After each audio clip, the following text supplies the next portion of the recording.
Hey guys, what's going on? Anthony here with Pistons Talk. We got a really special guest for you guys today. We have dual beat reporter from mlive.com, Kory Woods. Kory, what's going on, man? Hey man, how's it going?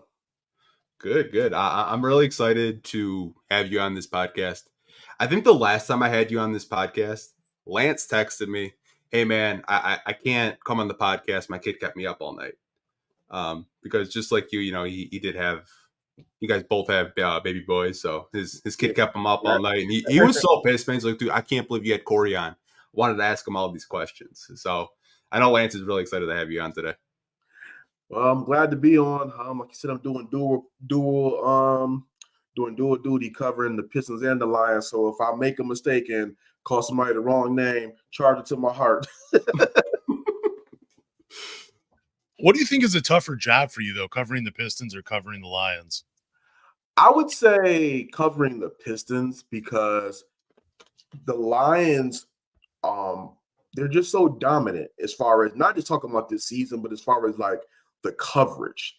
Everybody loves football. And I think until the Pistons start putting out a winning team, then the coverage will kind of dictate me going over there. Because like right now I'm just really focused on really Lions heavy, just off of right now they're 5 and they're not 5-2 at this mark, but potentially could go 6-2 into the bye. So right now it's hard to cover the Pistons because I'm so much on the Lions. But I still say I have at least a nice pulse to answer a couple of questions from a perspective. I appreciate that. That's awesome, man. But let's get into this. Let's talk some preseason stuff.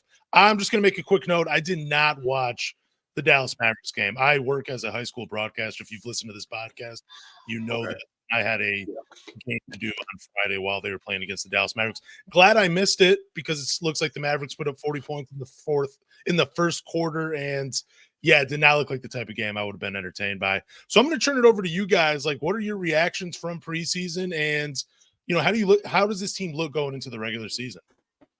Kory, I'll let you go first. All right. Well, just for me, I think that it's I'm going to actually piggyback off of Monty Williams. I'm a cop out right now.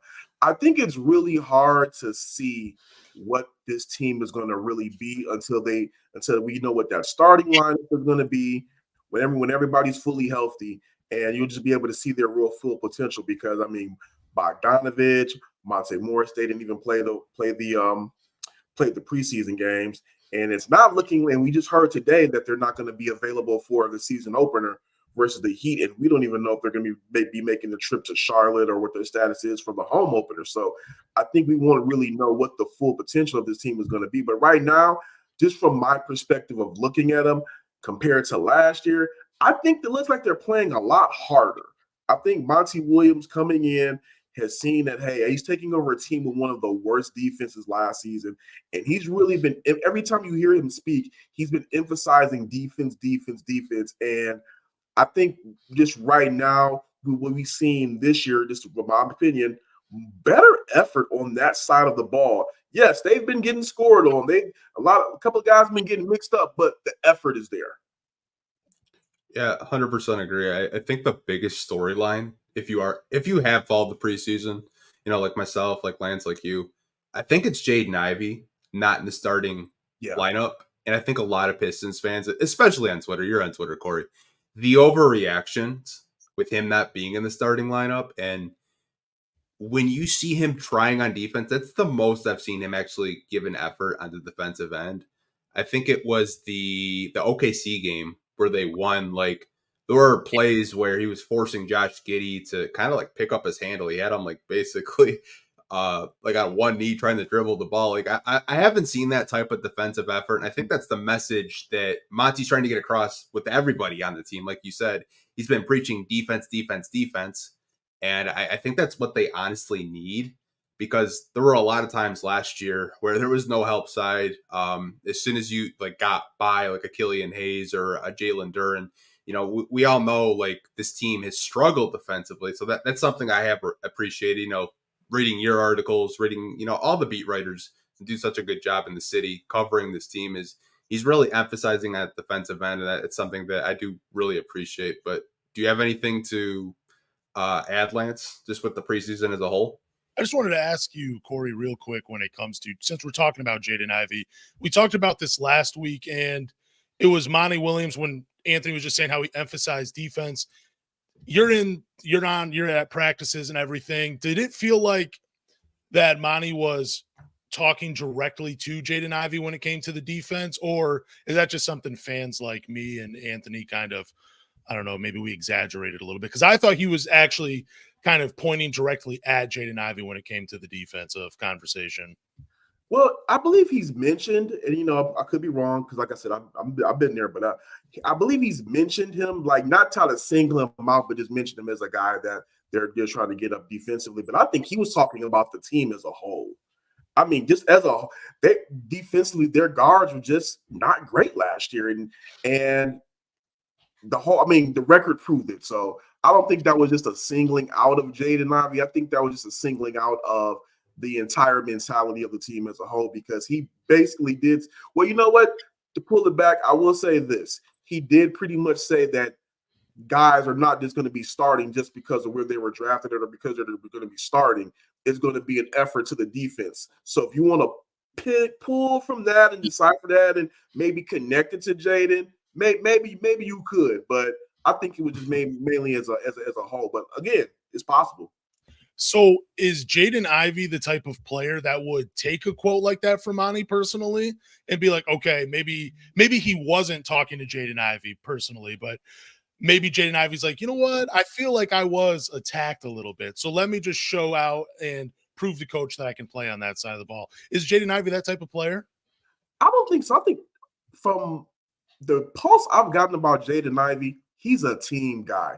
He's a guy that appears to be wanting to be coached the way he's being coached. I mean, you're talking about a guy when during media day, when they asked him about what he thought about Monty Williams being his coach before a game was played, before they really even had a meaningful practice, you got this guy being an emotional and almost going down in tears about him saying how blessed he is to be coached by Monty Williams. And I'm pretty sure they've had a discussion about what his role is going to be, what they're going to try to find out with them in preseason. So I would say that Jaden Ivey is probably in the spot that he wants to be, because again, I believe, and I know we're going to probably get into this later on, but I think wherever Monty Williams has him, it's somewhere that Jaden Ivey is going to be comfortable, because I think he really trusts that Monty's going to pull out of him what we probably were expecting to see out of him during his rookie year. Yeah, we saw the flashes of the athleticism, but we know that there is another level that his game could really get into, and I think we're starting to see that.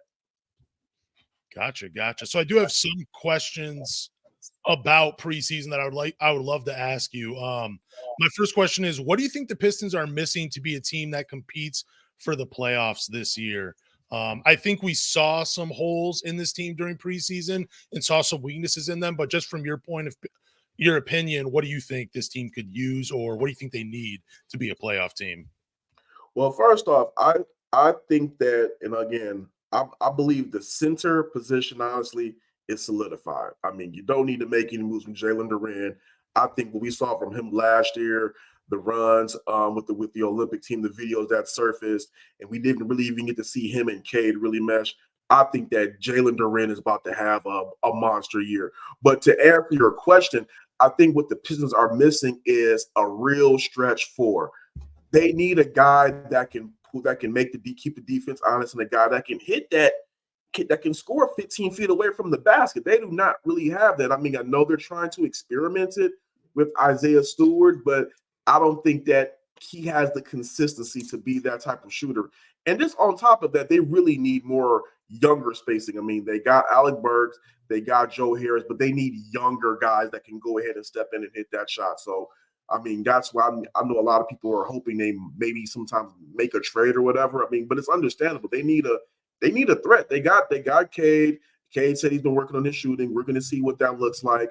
We're going to see if Jaden Ivey really improved his shot over the next couple of months. But yeah, they need that. They need that stretch. They need that real stretch for it. They need another shooter. Gotcha. So let's stick with the 5 spot. We know that Jalen Duren, he is the starting 5, But who wins that backup 5 spot? I have an opinion on this, but I want to hear yours. I know fans are talking about it coming down to James Wiseman and Marvin Bagley at that backup 5 spot. Again, I have a difference of opinion, but between those two, who is winning that competition? Ooh, I don't know. I know we're not going to get into. I know we're going to get into this, but honestly, I would say Wiseman should be that backup 5 spot, and here's why. I would honestly like to see, just to see how it turns out.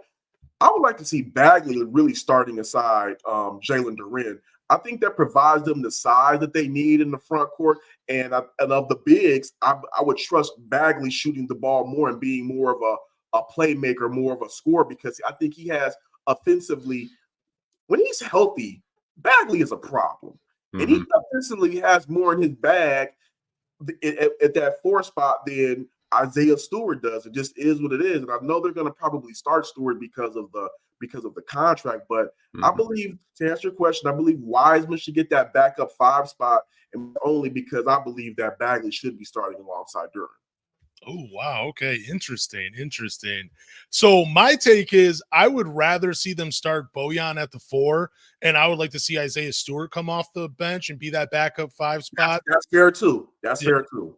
So I was going to ask you, do you think Isaiah Stewart should come off the bench and be the backup 5? Because I think it gives them that gives the Pistons a different look offensively. Even though the 3-point shot isn't consistent, he can still take it, still be a threat, but also he plays with that motor and that energy. And you really wouldn't have to worry about him getting into foul trouble. It wouldn't be that big of a drop between Duren and Isaiah to Isaiah Stewart defensively versus a Wiseman or a Bagley defensively. But what are your thoughts on that? That's actually not a bad idea as well, because I mean, Bogey is big enough to be able to play that 4, and if he's healthy, I mean, that's another guy that I would trust in that spot. But again, he feels that need of stretching the floor. I think Isaiah Stewart backing up Duren wouldn't be a bad idea. To me, he would be somewhere like, I think this guy has a bigger motor than Stewart, but I think he would be somewhere like a Kevon Looney type coming off the bench to back up to Duren. So that wouldn't be a bad move in my opinion. Gotcha. Now let's talk about, he's probably the most polarizing player on the Pistons right now, and that's Killian Hayes. And I've tweeted a few things about Killian Hayes. Like, I try not to be super negative. I try to be realistic when it comes to him. But have you been impressed with him during preseason at all? Or, I mean, I just want to hear your thoughts. Have you been impressed with Killian Hayes this preseason? Okay. This is kind of like what we get every year with Killian Hayes. We're impressed with him in the preseason because, the expectations are heaped on him. But then when the regular season comes, it's a different story. I think I will say this, though. It's kind of like with Ivy. He has a little bit of different fire to him in just how he's playing. I'm not really still not of a fan of his outside shot. I still think that is something that is going to, regardless of what he's been doing, I'm still not a fan of the shot. But again, it's the Williams thing. He's playing with a new intensity, and I'm curious to see if Monty can pull anything out of him, as they go ahead into the season. So I'm mixed on him. Yeah. Have you been impressed with him, Anthony? No, it's funny because like me and Kory had this conversation maybe 2 weeks ago. Okay. Because we were talking about Killian. I said, man, like if Monty Williams can make Elfrid Payton look playable, imagine what he could do with Killian Hayes. And I kind of told Kory, I was like, man, dude, like I'm so sick of Killian. He pulls me in every preseason. I get hype, and then he's shooting 12% from 3 from the season, and I'm just like he does it to me every year. Now I know we've talked about possibly playing him off ball. I know not only you, I've seen a lot of people among social media say like, play Killian off ball next to Cade or next to Monte Morris off the bench. I just don't know what his role is going to be. And I think the only reason why he actually got playing time was because Monte Morris just wasn't healthy for the preseason. Yeah. Because like if Monte Morris was healthy for the preseason, we probably don't see Killian Hayes. Who knows if we see that much of Marcus Sasser either. So it's next man up, in my opinion. Yeah, that's an interesting too. Like, I know we'll talk about that later on. So what do you see Killian Hayes' role on the Pistons? Because for me, with the team with Cade, Jaden Ivey, Monte Morris, Ausar Thompson, and I've been super impressed, just like everybody else, with Marcus Sasser. It really seems like Killian Hayes' time is coming out, and I don't see him as a point guard really with that amount of guards on the team, because if Cade's on the floor, if Jaden Ivey's on the floor, if Ausar or if Monte Morris on the floor, I don't want the ball in Killian Hayes' hands. I just don't. That's why I've suggested playoff ball, focus on the defense, try to be a secondary playmaker, I guess, do something like that, and just play off of the strengths you have. But I just don't want to see him be a point guard. So, like, Kory, what role do you see for Killian Hayes on the Pistons with this many guards on the roster? Well, it's to just what Anthony said. Right now, he's going to be in that rotation. But when, Morris comes back, you got to think. You got Cade's the number. Cade's one. Yeah. Mm-hmm. Then they brought in Monte to be the backup. And you got Marcus there. You want to see what he's there. So maybe it might be a battle between him and Marcus to see who's going to be that third point guard in the rotation. But when you really think about it, I would rather, if I'm, let's just say I'm in coaching or whatever, you would think that Marcus Sasser would be able to get those minutes over Killian, because right now you've already seen what you got from him. Only reason I would say that probably Killian would get trotted out there maybe a little bit more is if, you're just trying to showcase him a little bit for whatever reason you want to. Take that however you want. But I mean, when he comes back, I mean, I see him as being the third guard at best, because you brought Monte in for a reason. You didn't bring Monte in to go ahead and move him. You brought him in because you need somebody that can be able to run the offense, that can stretch the floor when Cade is on the bench. Because I mean, just look at the preseason. Killian is still a below 30. This didn't even say 30 below 30. He's a below 25% three-point shooter. And as a point guard in the NBA, he's good on defense. I'll give him that, but he just the shooting, it leaves a lot to be desired. Yeah, he's 2 for 9, I believe, on 3-pointers. And if I did my math correctly, that's 22% from three. Yeah. He was shooting 17% going into the second Oklahoma City game. I think that's what it was. And, for me, I see it on Twitter where they're like, man, the shot looks good. I'm like, dude, I don't know. I mean, yeah, a couple of them gone down for mid-range, but that's not really what we need. I don't need him to be the vocal point. And Yeah. I just don't know what they're doing. And go on. Were you going to say something? No, it's weird. You look at his preseason numbers, he almost shot 60% from the field. Yeah. And you're like, okay, well, his shot's going in from mid-range, he still has a really hard time when you watch him, like, finishing around the rim. He's so dominant with that left hand. I don't know what it is. He just won't finish with his right hand. But, I mean, that's something he hasn't developed yet, I guess. But, I mean, he reminds me of Elfrid Payton so much. And if you guys know who Elfrid Payton is, yeah. can't shoot the 3-point shot, but, he can pass the ball, play defense, and, a rotational piece. I think he gave, he's playing for a national team. He dropped 25 points, but they got blown up by 40 because he's trying to get back in the NBA. But maybe that'll be Killian's role in a few years. You never know. Man, I've always compared him to Chris Dunn, but Chris Dunn is playing a lot better for Utah since, I don't know, he had a sabbatical from the NBA, it seems like, and he came back much more improved offensively. But do you think Marcus Sasser takes minutes from Killian Hayes and actually, because I thought he'd start in the G League to start the season, but the way he's played preseason, I'm like, dude, another rookie making me eat my words. But do you think Marcus Sasser takes minutes from Killian Hayes and maybe we see him in the rotation more, even with Monte Morris out? As of right now, I would lean towards, I don't think he would take that many minutes away from Killian.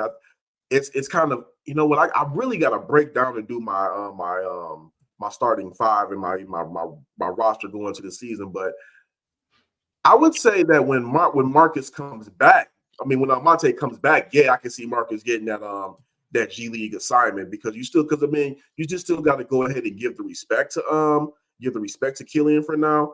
But I mean, as of right now, I would say Marcus, they'll probably maybe split minutes, maybe, because I think there's something there with Sasser.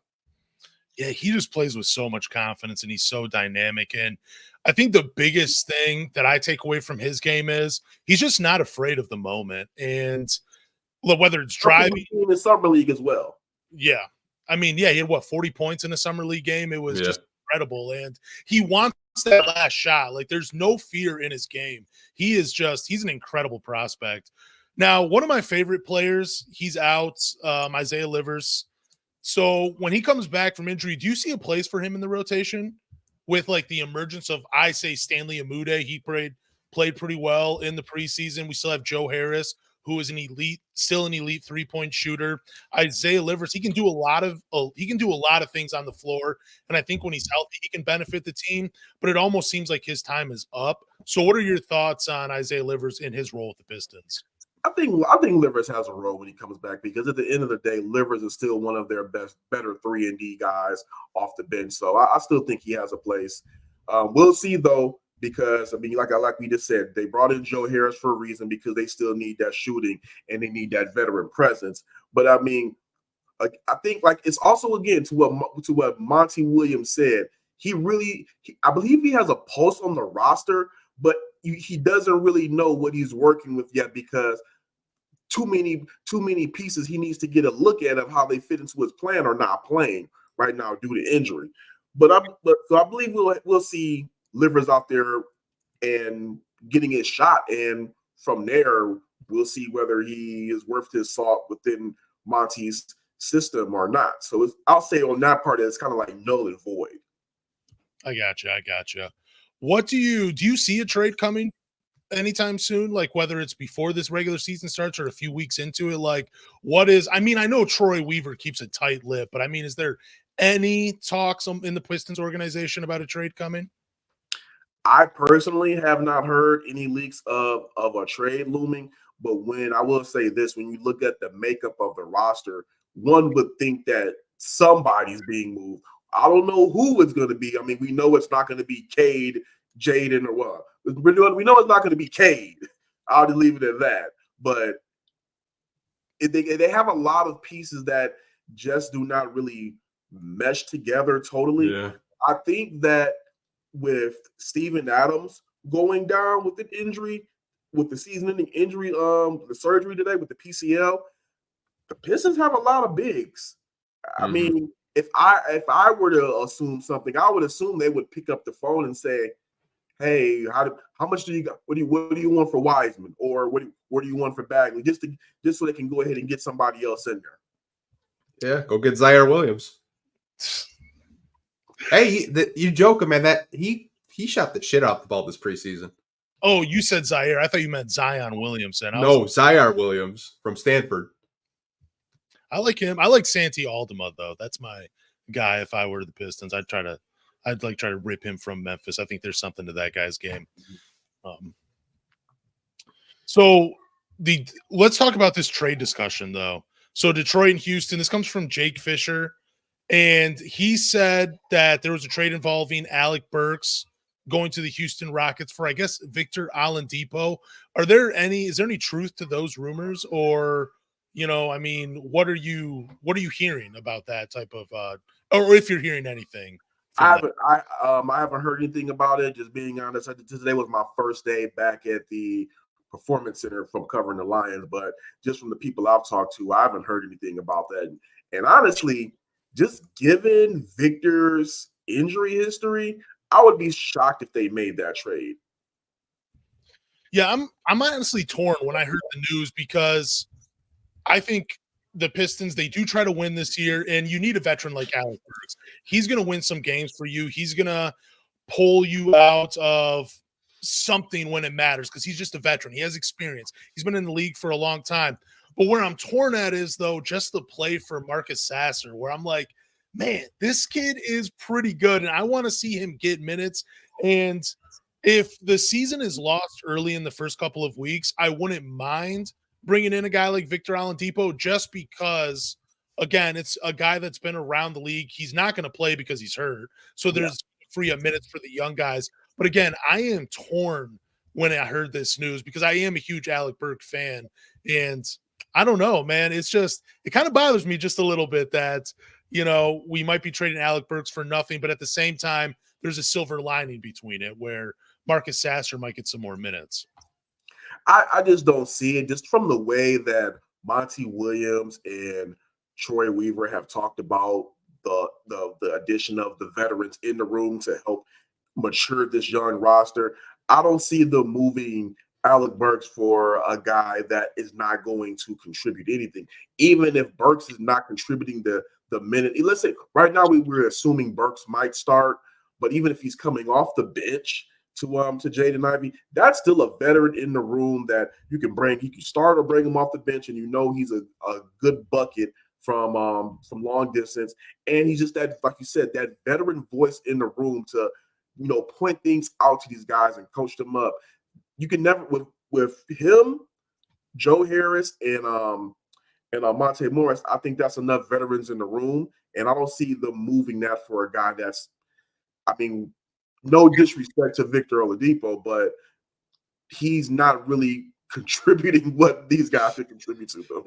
Yeah, like if you kind of look at like the contract perspective with Burks and Oladipo, very similar contracts, like around $10.5 million.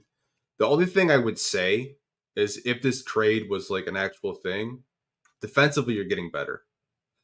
But in the same breath, Oladipo's coming off a really serious injury. And I think the only reason why it could possibly make sense is an OKC connection. Because Victor Oladipo was in OKC with Troy Weaver at the time when he was over there in the front office with Sam Presti. But I mean, at what point are you going to stop bringing in the OKC guys that do not work? You know what? It reminds me of when Van Gundy was here a lot. I've mentioned that a lot, like Van Gundy bringing in his former guys, like a 45-year-old overweight Jameer Nelson. Sometimes you got to stop playing favorites and you just have to go for the best available talent. But I don't know, man. Like if you do want to trade Burks, I could understand it because you have Joe Harris in the locker room. And I'm not saying they're the same player because I think Burks, to me, is such a great follow baiter. He just gets to the line effortlessly versus Joe Harris is just kind of like a catch and shoot and a movement shooter. But like for Oladipo, it makes no sense. I think Houston just wants to get off of his contract because they've already had the Victor Oladipo experience. And I think they had enough. I think they're just trying to cut cap and trying to see what they can actually get for a guy like him. And on top of that, I think if you're going to trade Burke, you can trade him. You can make him a nice piece of part of a bigger trade for a player that's going to come in and instantly contribute to this roster. So that's why I just want to understand trading a productive player for a guy that's not going to be bringing you anything. And you're trying to go ahead and make your name for yourself with, Troy Weaver. The Troy Weaver regime really just started right now because he has his first head coach. And I don't think that would be a good move, bringing in a guy that's not going to be an instant contributor. I think you can if you decide to move Burks, you can package him as part of a bigger trade to bring in somebody that's going to instantly contribute and benefit this team as they try to, at least trend towards play-in playoffs. Yeah, he'll be a Laker, I guarantee you, by the end of the year. He'll be playing with LeBron, and we're probably getting Cam Reddish back or something like that. You never know. Never know. Who do you think has more value though between Alec Burks and Bojan on the trade market?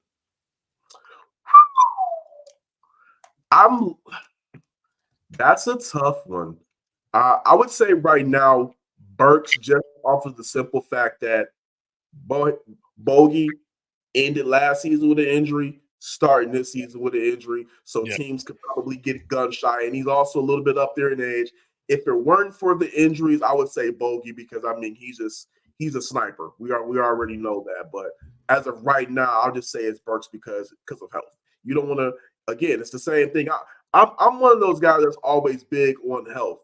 I'm not trading for injured players. Well, if I were a GM or a coach, I would not trade for injured players. I would need instant contributors, and I think that Burks will be the guy before Bogey. Now, if Bogey comes back and we see him a couple of weeks, couple of months, and he's fully healthy, hey.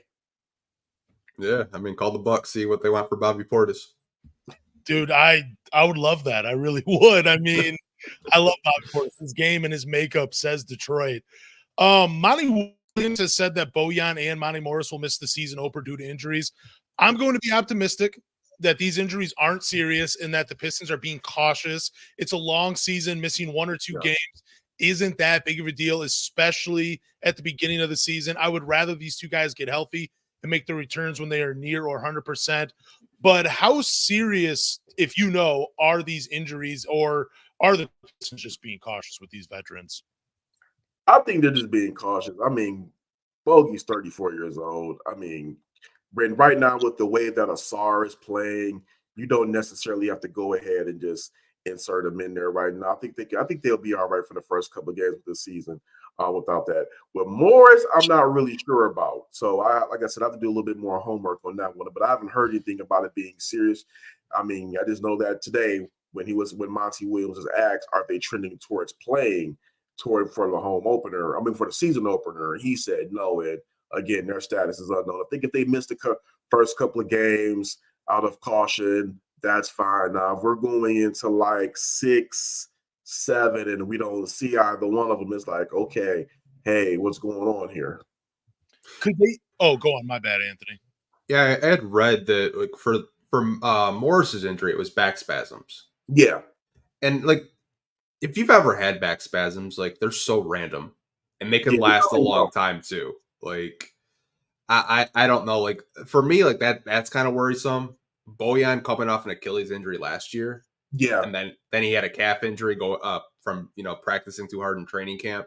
Like you said, he's 34. So, I mean, I feel like he's got a game that, it's going to age gracefully because he's not like really that athletic. He's just a movement shooter. But I mean, those are two vets I'm sure they're really leaning heavily on. But to your point, there's no rush to really like get them out there with, just the way Ausar Thompson has been playing. Just it's absolutely insane, like how good he looks. I think if anybody you would kind of be worried about anybody coming back first, it would be more so Monte Morris for me, because again, you brought him in here to be that immediate backup to Cade. So I would be worried if he was out, anything longer than the next. I would say if he's not playing by the home opener, I would just be like, okay, what's going on with him? And then if he is, we'll ask. Is this still maybe both the guys are healthy, but we know that they're going to have major roles with the Pistons? Could this still be like a tactic from Monty Williams where maybe he's not comfortable, or maybe he still wants to see something from some of the other guys, that he's willing to sit two veterans for a couple of games just to see the rest of the roster in larger minutes? I mean, it's possible. You never know. And again, I'm just going to go back. I'm kind of piggybacking a lot to his comments, but again, he said he still doesn't really know what he has yet after 4 games. He said it's not really enough to get a real pulse on it. And I'm going to go ahead and try to get an article up on that tomorrow morning. But it's still early. It's only 4 games, and when he gets those guys back, I mean, yeah, okay, we'll be able to see what's what. But right now, just continue to see what you have with these young guys while you do have this moment to kind of get to feel them out. I mean, you got the reigning Eastern Conference champions on Wednesday, and after that, you got another young team in the Hornets, and then you got the Bulls at home. I mean, I believe those are 3 good tests for those young guys while they're still out there to see what they're made of. And then after that, if Bogey and Morris are ready and healthy to go, then you can kind of start figuring things out and tinkering with it right there. So with these 2 guys in their absence for the first game, at least, maybe we'll just say first couple of games, who do you think on the roster takes the most advantage of these 2 absences? Oh, I believe easily it's going to be Ausar. Okay. I just think this is really his time, because he's guaranteed basically those starter minutes off of what Monty said today. Now we're just going to be able to see what kind of player he is on both sides of the ball in meaningful games. Not preseason, okay, seeing what the league is about, but now you're going against meaningful competition where all of these games really count towards the end. So I believe Ausar Thompson is really going to take advantage of this. And the thing about this, he's ready. I mean, just from my opinion, just talking to him, hearing him, how he breaks down the game, how he thinks about the game, how he now is saying, okay, you know what? And this is just me psychoanalyzing it just off of his comments. Okay, I'm good, and I was good in OTE. Now I got my wake-up call. Yeah, I got some things I got to work on, but I can compete at this level. I'm ready to go out here and show these guys what I'm made of. So I think because of that, from what I got from him, I think he's going to take advantage of this. Yeah, I think anytime you're third in rebounding in the NBA and you're the only non-center, I know it's preseason, but you're averaging 9 rebounds with a too big lineup. I think not a lot of people were talking about that after the preseason ended. I'm like crunching numbers. I was like, okay, Andre Drummond, Giannis, Ausar Thompson. What the hell? 9.3. Like that's impressive to me. Like it's very like Dennis Rodman-esque, where you're just out hustling and just getting rebounds like that. 9.3 rebounds, and he was almost at a steal per game as well. Mm-hmm. So I mean, they need that kind. They need that. If this guy in, let's just say, for these first couple of games, if he's able to go anywhere from giving you 15, 17 points, 7, 8 rebounds, I think 9 is still pushing it. But if he gives you 15, 17 points, 7, 8 rebounds, and about a steal a game, I don't know how you pull that guy out the starting lineup. Yeah, I just don't. And the thing is, he's his IQ and his effort on both sides of the ball is just it is raw. So yeah. I just don't know how you pull him out if he's playing to that level. So speaking of Ausar, we talked about this a couple of episodes ago, probably like a month ago. He's played against Devin Booker. He's played against Luka Doncic. He's got to play against Shai Gilgeous-Alexander. But who do you think will be Ausar Thompson's welcome to the NBA moment? Because it's coming. It's going to happen where someone's going to really like kind of teach him a lesson in the NBA. Like, this is what the NBA is all about. I said someone like a Kawhi Leonard, maybe a Zach LaVine, maybe even Paul George, one of those type of guys. But who do you think will be his welcome to the NBA moment? Because he takes pride in covering the best assignment, the hardest assignment, I believe I can see him covering this guy. I believe his welcome to the NBA moment is going to come against Jason Tatum. Ooh, oh, yeah. Good one. Jason Tatum, to me, when he plays like Jason Tatum, offensively has no holes in his game. No. That could be a rough night. I got 2. I think that'll just give him absolute fits. I think it's going to be Kevin Durant because the Pistons do play the Suns very early in the schedule. Yeah. I think Kevin Durant's going to give him the business, and I think Kevin Durant's one of the best scorers like in NBA history. Yeah, absolutely. He's definitely in that conversation. Think him and Luka Doncic. Because Luka is he plays so slow, but he's got that ball in a string. Yeah. I just think a lot of people have a really hard time defending Luka because he's so slow and he's not athletic. And I think it could give us a little bit of fits, but nothing like too crazy. I think Jason Tatum, Kory, I think that would probably give him the biggest problems, in my opinion. Yeah, like that's such a great pick. Yeah, I'd like to see him go against Kevin Durant. I don't think we saw it enough in preseason, but I think with like his versatility defensively, we're going to see some of those tougher matchups come for him throughout the regular season. I do have one more Ausar Thompson question, and I do want to ask this. We talked about it last week, and some people said I might have been overthinking this. But if Ausar Thompson takes a leap offensively this year, because he's already a better defender than Jaden Ivey, I feel like he's a better playmaker than Jaden Ivey. Well, the only thing that's missing is the consistent outside shot. Do you think that if he does take that leap offensively, Jaden Ivey could potentially be on the trade blocks and trying to bring in another player?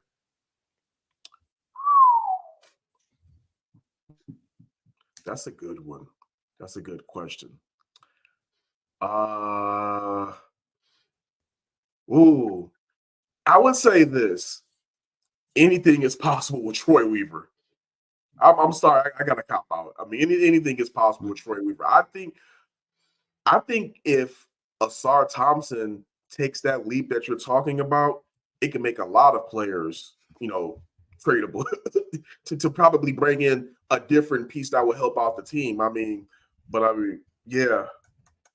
I think right now they are so focused on trying to make that Jaden Ivey, Cade Cunningham backcourt work because in the exit interviews, they both profess that they want to be able to make that relationship work. So I think that is something that they would try to like hold off on doing. But if Ausar takes that leap and the trade is right, we know Troy doesn't hesitate. Thank you for backing me up on that a little bit. I appreciate that. I would say I would be shocked though because I would be shocked to see it happen. It's one of those things I would need to see them actually trade Jaden Ivey to believe that it happened. Yeah, like I said, you did it last year with Sadiq. Like, I don't know what I swear, you have like a dartboard in your room with players, and you just throw it. And I guess Jaden Ivey got the bullseye this year because last year it was Sadiq. Now it's Jaden Ivey. Like, I don't get it. Like, I wasn't too shocked that Sadiq got moved. Here's what shocked me. What shocked me was we were the media was at the PPC during the trade deadline. We asked, was anything coming down the pipeline? They said no. Literally 3 minutes after I pulled out of the PPC, out of the practice facility, Sadiq got traded. Wow. That's crazy. But and I think me and Anthony talked about this because I'm like, I think I said something about him not being on the floor, and guess we're told not to read too much into it. Then 3 minutes after I leave, he's traded. I felt like with Sadiq Bey, it was pretty obvious though that his time in Detroit was coming to a close. Yeah, I think that was more the writing was on the wall. I don't see that yet from Ivey because again, I think Ivey is a guy where he's now with a coach that I think is going to pull something out of him. And again, no disrespect to Dwayne Casey, great guy. I believe he, truthfully, I believe that he got a deal with this Pistons team that he was not expected for. But also, too, I think that it was time for a different voice in the locker room. Mm-hmm. And I think we're now seeing Monty pull something different out of these guys. And I believe they're not going to pull the plug on Jaden just yet before they see what they have or what they don't have with them under Monty. Yeah, because you could literally have Sadiq at 4 right now. That's all I'm saying. You could have Sadiq Bey at the 4, and you wouldn't have to do this too big bullshit. Well, I mean, I feel like with Jaden Ivey, I'm a huge fan, by the way, but I think he can go either way. And I said before, with Monty Williams coming in and Cade coming back healthy, I expect with him taking less of a role as a point guard, he's going to be able to focus on just being a scorer, which is something he's very good at. But also he's going to be able to focus on being a defender because he has all the athletic tools to be an elite defender. And I think that could potentially be his calling card in the NBA, which is crazy because it wasn't when he was getting drafted. But also there's a part of me where it seems like Jaden Ivey could just get stuck. Even though he has all the physical tools, all the athletic ability, all the talent, it feels like he could get stuck playing one way where you're like, man, this dude's just not figuring it out. We got to move on from him before we get stuck. And I don't know. I just, for some reason, I see it can go either way with him. And that's why I bring that topic up to you. Yeah, I just think right now it's just null and void because you got to see what he looks like under Monty's system because he could end up being, like I said earlier, he could end up being the player that every Pistons fan or pundit thought he was going to be coming into the league because, again, we saw flashes of his athleticism last year. We saw flashes of his playmaking, his vision. I really thought highly of him when he ran the point for those as the starting point for those several games. I think, though, until we see what he looks like with Monty, I don't see him being moved. Again, if they decide to move Jaden, I think it's got to be packaged for a superstar or somebody that's going to be a really, really significant. I don't see them just moving along for him to get an expiring contract or something like that. Yeah, if you trade him, it better be for a difference maker. It better be for like a Brandon Ingram or an OG Anunoby. Like I don't want another project player like no slight at Wiseman, but like that trade to me, I'd rather have the 5 seconds. That's just me. Well, Anthony, you know me. We I can't do favorites in my role, but I've been literally saying that for about the past 2 or 3 years, we going on 3 years, Brandon Ingram is a guy they need to go ahead and pick up the phone and figure out what they want, because if you can somehow get a Cade Cunningham, a Brandon Ingram, and a Duran, and you're able to keep Ausar, It's be crazy. I think you're looking at a strong team. So that's when, again, as I was saying, when they talk about they need a shooter that can really put it. When you saying what they need Brandon Ingram. Mm-hmm. I'm hoping work in Phoenix and Devin Booker becomes available. And they're just like, hey, we'll give you our shooting guard. You give us yours. That'd be cool. Well, I think that Devin. I know some Pistons fan want Devin Booker. I don't see that happening. I will say this though. I love cop-outs. I'll say this: if this Phoenix thing does not go as planned over the next couple of years, anything is possible. Yeah, I'm not saying I heard anything. I'm not trying to make a prediction. I'm just saying when you see these big threes or these groups come together and they do not work out, or knock on wood, God forbid, something happens and Kevin Durant is not able to stay healthy and this thing goes south. I don't see Devin Booker really wanting to stay with that Phoenix rebuild, and he sees, hey, the Pistons, where we know what he feels about the state of Michigan, surging. So he hasn't signed an extension yet. He's a UFA in 2024. I'll just put that out there. If things go south and Bradley Beal plays his 45 games like he usually does, like, I would not be surprised if, they have the war chest and like this. You have a Devin Booker and Cade Cunningham backcourt. I think would be really dangerous. That would a Devin Booker and Cade Cunningham backcourt would be a nightmare. Be crazy. It would be absolutely crazy. That would be the nightmare.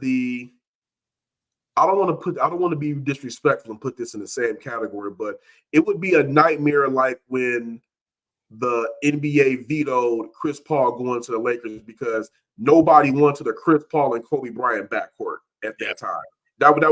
Certain combinations of players is like, nah, we know what's going to happen. We put that together. That's no. Yeah, then they give us a LeBron James and Anthony Davis, which is crazy. We got more leaks of the city jerseys. I guess an intern messed up. He posted the shorts, and then they've been taken down from NBA.com. I said last week I'm kind of torn between the jerseys. I wish there was like the skull logo on the middle. I know they have it down the sides, but the shorts are clean. I really like the shorts, and I don't know why I'm a fan of the shorts versus the more of the jersey. Maybe the jersey isn't finished, but what are you guys' thoughts on the league jerseys? I got a picture of it if you guys haven't seen it yet. I can put it on the screen real quick. But I've seen a slight one. Yeah, like that's a lot better than the red, because the reds looked like some freaking Chicago Bull white. But I mean, if those are the city jerseys with the bad boys, those will sell out quicker than the teals. If those are the city jerseys, I can see people making a rally cry to make that the official alternate. Oh, because that's been the one thing I think that's really been hurting them, just in my opinion, is just that they have not really those city jerseys. I mean, I'll say last year with the St. Cecilia's, those are pretty solid. I'll say I'll give it those. Those are solid, but outside of that, I mean, I'm just gonna say this will be the best. This will be one of the best ones. I'm gonna pull back. Well, I want the red ones to be the permanent jersey, home and away. I want those. Those are nice. Those are nice. I don't know why we can't. I don't get it. Jerseys like that, man. I don't. The red ones. I would say I like the red ones more than the blue ones. Oh, yeah, see, I agree with you. I definitely agree with you. It goes red, those red ones, then it goes teal for me. And I know everybody hated these ones, but I still like the chrome jerseys. I thought those were pretty cool. And I felt like if you could just modify those a little bit, they'd be better. Lance, no one likes the chrome jerseys. They're absolute dog shit. I can't go that far. I can't go that far. And we all have opinions. It's all good. Yeah, I know. No, dude, like you could ask anyone outside of LCA, like, hey, would you buy this Andre Drummond chrome jersey from Fanatics? And people would be like, no. See, I don't know. I don't know what they are to me then. I don't know what's wrong with me because I thought they were, I don't know. I think they're pretty decent. I liked it more. You like what you like. Yeah. I like what I like, man. I appreciate that. We've been talking a lot about Killian Hayes, but we're going to continue to do it. Killian Hayes has been showing out in preseason. He's been shooting the ball with more confidence. 3-point, we already discussed. It's not been very good. His playmaking has been on point, and his defense has been sound. He led the Pistons steals per game. However, if Monty Morris had been available, in my opinion, we would not have seen much of Killian Hayes. I'm not buying into the Killian Hayes hype this season. I'm going to still root for him because that's what a fan does. But if he begins to play like the 7th pick, I will eat my words. But again, I am not buying it. So, Anthony, I'm going to turn it over to you first because, you know, we've heard a lot from Kory. Did Killian Hayes earn more minutes at the backup point guard spot? Or is it just pretty much Monty Morris has been hurt? It's hard to kind of judge him off of preseason. We talked about it earlier. Like every preseason he shows out and then he gets like a freak injury. Like last year it was a wrist injury. Year before it was a thumb injury.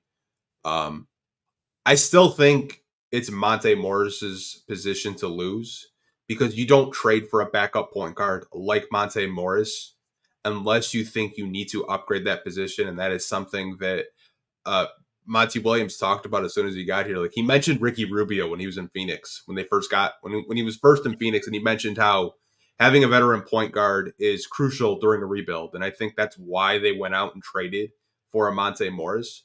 I still think there are minutes for Killian in the rotation. I think you could throw him in at shooting guard. You could throw him in at small forward, depending on matchups and depending on lineups if teams go small. I still think there's minutes for Killian Hayes in the lineup. I just don't think it's going to be at the backup point guard position. If anything, if you did take anything away from the preseason, Killian Hayes, this is the lowest assist totals throughout his young NBA career in the preseason. He led the team in scoring, and he was tied with Marvin Bagley at 12.5 points. I think they're looking for Killian to be more aggressive scoring the basketball, and I think that's probably going to be his role. Is maybe he plays more off ball like you've mentioned before, but I think it's just Monte Morris's position. And if he can't stay healthy, maybe it does go to Killian or possibly Marcus Sasser. You never know. Kory, do you have any final thoughts on Killian Hayes at that backup point guard spot? No, it just pretty much be echoing like a broken record what Anthony said. I just think that right now it's Monte Morris's spot to lose. I mean, he's a veteran guard, that guy that can go ahead and supplement the offense when Cade is on the bench, and he's done it. He's proven that he's proven himself at that position. I think what will happen with Killian is just more so, again, whatever you said, probably find him somewhere at shooting guard. Not sure about the 3 spot, but I mean, like, again, depends on how they're doing small ball or whatnot. But I just don't see them, Killian playing so well that when Monte comes back, okay, Monte's minutes are just evaporated. No, you're going to see what you got from him, and then if he's not proving that that's the spot where he's to belong, then hey, switcheroo. So what about, do you buy into the Pistons are showcasing Killian Hayes for a potential trade? Because again, I will reiterate that if there are injuries, I see a need for Killian Hayes, but when the team is all healthy, I just don't see a need for Killian Hayes on the Pistons. So what are the chances the Pistons were just showcasing him for a potential trade? I think it's very well possible. I mean, we've heard rumors of them shopping him, and nothing has come to fruition as of yet. So, I mean, it's very well possible they're just showcasing him, building his name up like, hey, look at how well he's playing. Look at what he's doing, pumping him up. Because, I mean, if you're dogging the guy and you're not featuring him, then, hey, if you don't think he's worth playing and you don't like him, then why would another team want him? That's why I kind of laugh sometimes that when not you, but Pistons fans, like, hey, we could trade this guy for there's one of their best players. Well, wait a minute.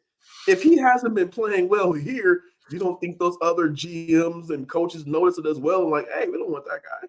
Yep. Yeah, Exactly. that's the funniest thing with Pistons fans. Like they'll say we can package, James Wiseman, Killian, and Marvin Bagley and go get like said star. I'm like, you do realize GMs have tape of all of these guys on League Yeah. Pass. Or they have tape on all of these guys. Not to say that they're not valuable, but I think sometimes as fans, they overvalue what they have. And at the end of the day, right now, Killian is a bench slash role player. I mean, we saw it with the Nuggets this year, like Reggie Jackson, Ish Smith, KCP, all high level role players, but they were never going to get you stars. Yeah. But again, we're seeing these guys, like I said, what said earlier, we're seeing these guys play a lot differently under Monty early on than we've seen them play under Casey. So let's see how these first couple of games roll out, because let's say Killian does play that well. Let's say Killian is playing so lights out that, hey, this guy does need to be the one that can spell Cade, or if Jaden's in the starting lineup, they can go ahead and spell him there. Then, okay, you know what? Maybe they do move Monte to a team. Hey, we got him to bring him in here, but look, Killian's playing so lights out. Keep him for a little bit longer, see what happens, and then move either one of them. I don't know, but it's so null and void, because this is a whole new start of the regime, and we haven't really seen all these guys hit the floor yet. No, 100%, 100%. So Cade Cunningham, he's going to be the focal point of the offense, whether he's bringing up the ball or camping out on the perimeter, being an outlet for one of his teammates. I've said this before, Cade playing off the ball is the next step in his evolution as a player, and him playing off the ball allows the Pistons to be more creative offensively and not one-dimensional.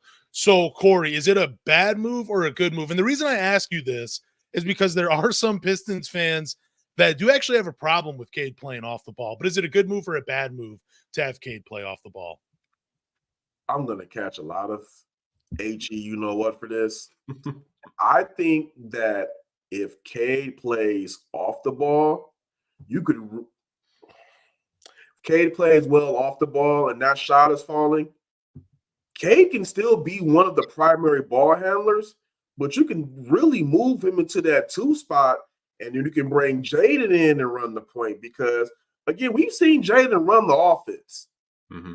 I would. That's a guy that you could really trust, handling the rock. If his defense has gotten better, he's a solid passer, just as well as Cade. Is not as good as Cade. I mean, Cade is phenomenal, but Jaden has proven that he can go ahead and handle the rock in that aspect as well. So if that shot is falling and he's proven that he can go ahead and hit from beyond the arc and go ahead and hit that mid-range consistency, I don't see a reason why it would be a bad thing to have Cade play off the ball. I mean, he's still going to have the ball in his hands at some point, and then when the game is on the line, it's going to be in his hands. And who else do you want? He's a trusted decision maker, whether he's scoring the ball or making the play for somebody else. Him being able to catch it, like you just said, that adds another evolution to his game. So I don't think it's a bad thing, because when the crunch time comes, it just because he plays off the ball doesn't mean he's not going to have it in his hands when it matters the most. 100%. What about you, Anthony? It's so funny because both Jaden Ivey and Cade Cunningham played a lot off ball in college.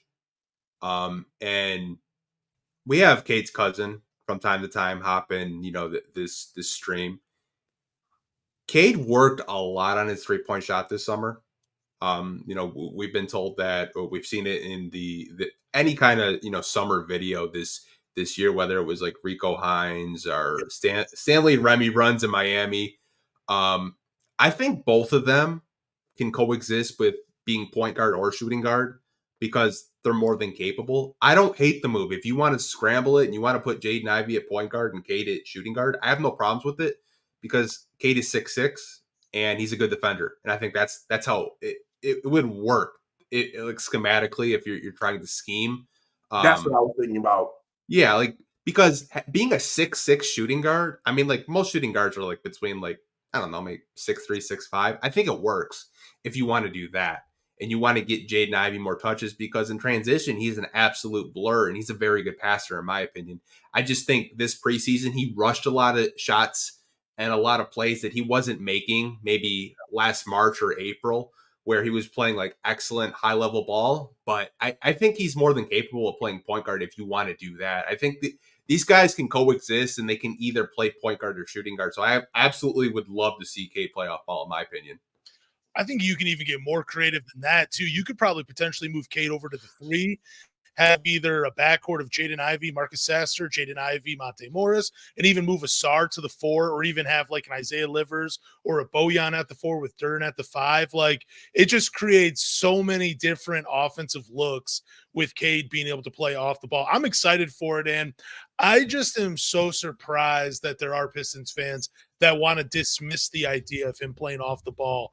Like, I had one guy, he was commenting saying something like, I'd rather see him just play on the ball and become an all-star player doing that versus trying to move him all over the place and whatever we're trying to do. And I'm like, I don't want to see him just play the Luka Doncic role. I already know he can do that. Like, that is so predictable and it's kind of boring. And I just want to see him being like a major chess piece and being able to use all over the floor, because that's more fun basketball for me. And I mean, also, too, you got to think this guy's a generational talent. I know that has been said over and over, but he really is. And now he's with a coach that, I mean, Monty had Kevin Durant for a long season, but has Monty really had a guy like Cade Cunningham in his first couple of years in the league? I mean, I know he had a young Chris Paul, but I mean, a guy with this type of tool set, I think it could work. I think Monty's going to experiment Cade in a lot of different ways. Same.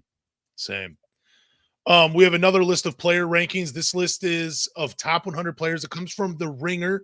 Cade Cunningham comes in at 57. He actually jumped up like 9 spots since their last list.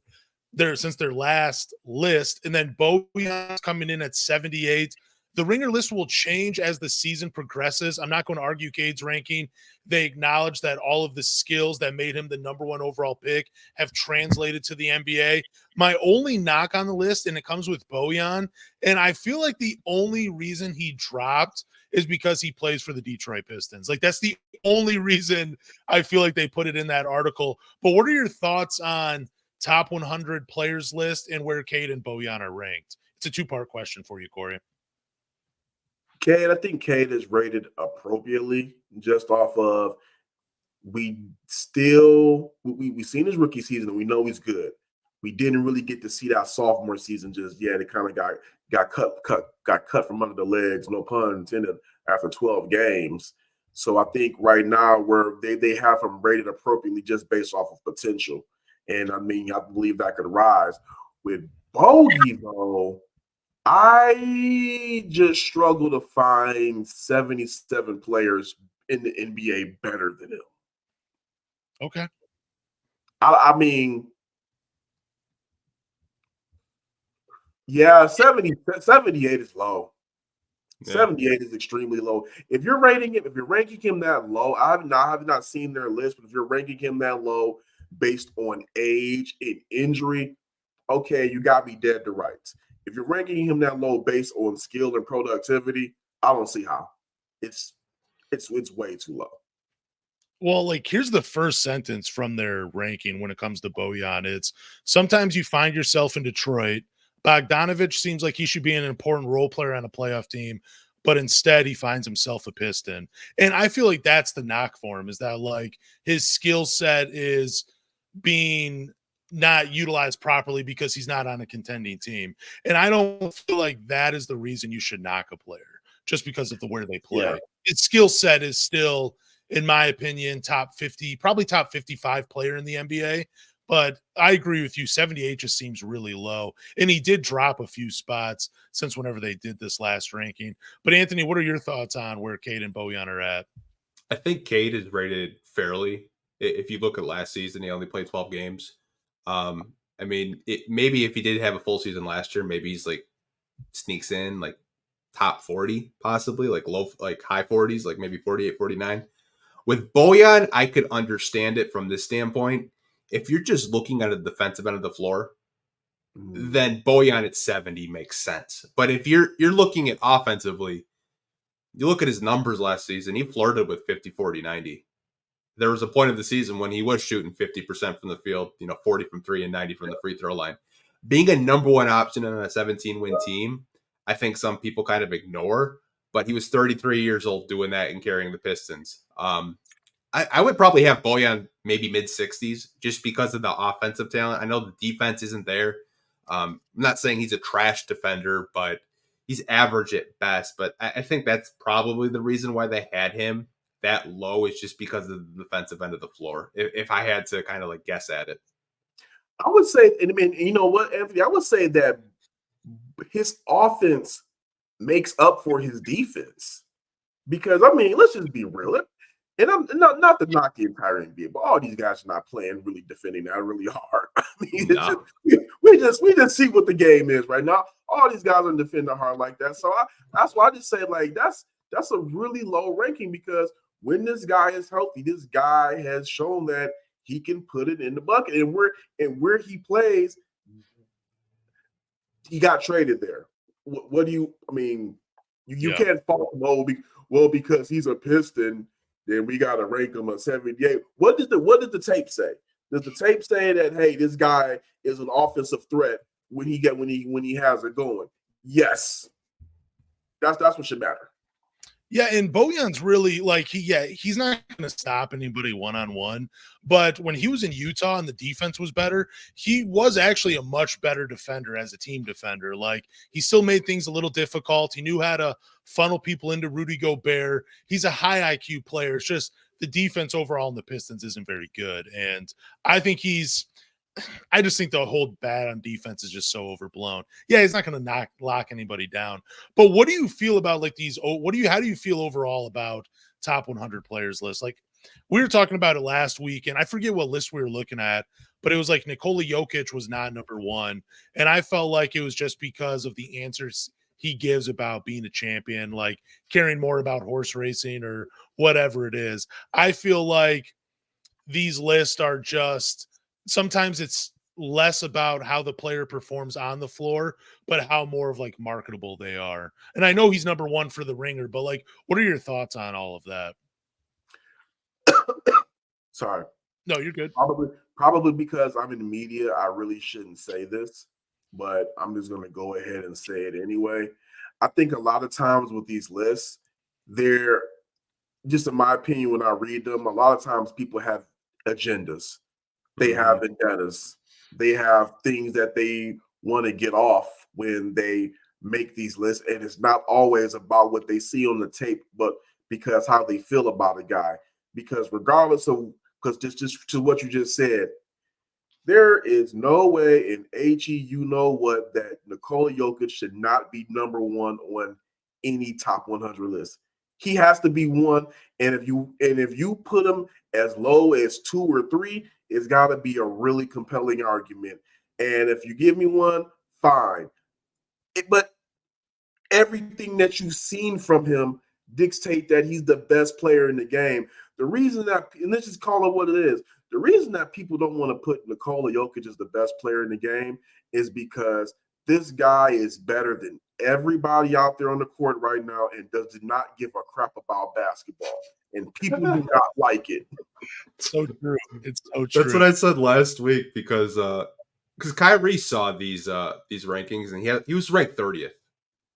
And he's like, I don't give a damn about these rankings from guys that have never played basketball even at a junior level. He's just like, I don't care that I'm ranked 30th. And I was just like, I told Lance, I said, it's more from like, they're putting Jokic too because he doesn't give you a good soundbite.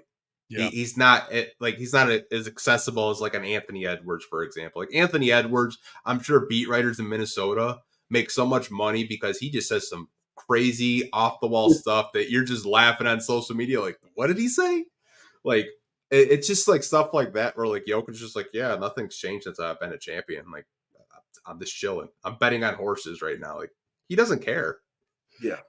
Well, I mean, the big one for me was Ja Morant, where it's like he was, I think, number 9 or number 12 last year on the list, and now he's in the 30s, where I'm like, dude, he's still the same player. He's still a very skilled, athletic player. Nothing really changed except for some of the off the court stuff. That's all that changed in his basketball life, but if we're just strictly looking at him as a basketball player, there's no reason for that type of drop off. Same with Zion Williamson. When Zion Williamson is healthy, he's one of the best players in the league. But for some reason, one list had him at like 57 or something. It was pretty insane. But hey, and again, it's not about the tape because John Morant has had some off the court antics, and me and Anthony, he knows how I feel about them.